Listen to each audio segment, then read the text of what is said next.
Hey everybody, welcome to the second video in the squat series. If you haven't already watched the first one, stop this one, go watch the other one. It's very important you understand the concept of active range of motion. So the next thing I'm going to show you, we're going to look at your feet. So the foot is the contact point with the ground. Every time you take a step, there's a chain reaction that happens up your entire body. So if you're not getting the proper gait cycle, or if you're not getting the proper foot position when you squat, it can definitively throw off the hip position. It can be usually the biggest cause of knee pain from what I see, and often a cause of back pain as well. So when Will started training with me, his foot was very flat. His arch had sunken in. And if you just do that again, Will, cave in that arch. You see what happens to his knee? So go back to the now. So his kneecap kind of points out. Now drop him in. His kneecap dumps in. So he gets this internal rotation at the hips, and the kneecap dumps in. So if your foot is moving during a squat, it's going to start getting that knee to go outside of a hinge position. So it's very important that whatever position you choose at the bottom of the squat, it remains stable, it doesn't move around, and ideally we emphasize that arch. We really want to have a nice big arch, so we shift the weight on the outside of our feet. So what will we do? We're going to pull our toes up and really think about driving the ball of your foot into the ground. So he's trying to emphasize that arch. You're just really trying to push into it and shift the weight on the outside of your foot.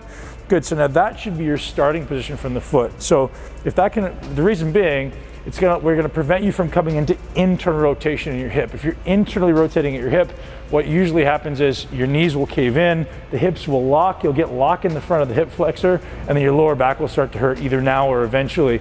So paying attention to your feet is a huge thing. So here's a few more tips when it comes to the feet.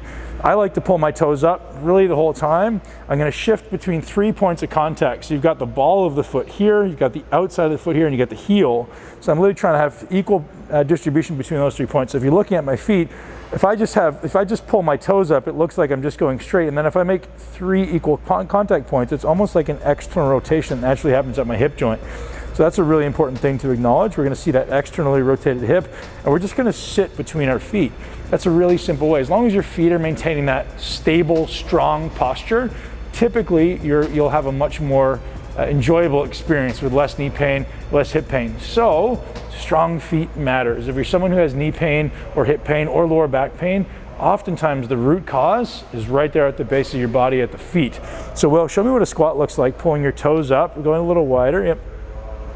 Good. So how this would manifest if you're a coach or even for yourself, if his foot dumps in, go ahead and dump your foot in, see what happens to his knees. They'll automatically start moving in. So as a coach or as a trainer, I'm looking to make sure his knees are in no way traveling in this direction at all while he's squatting. Go ahead.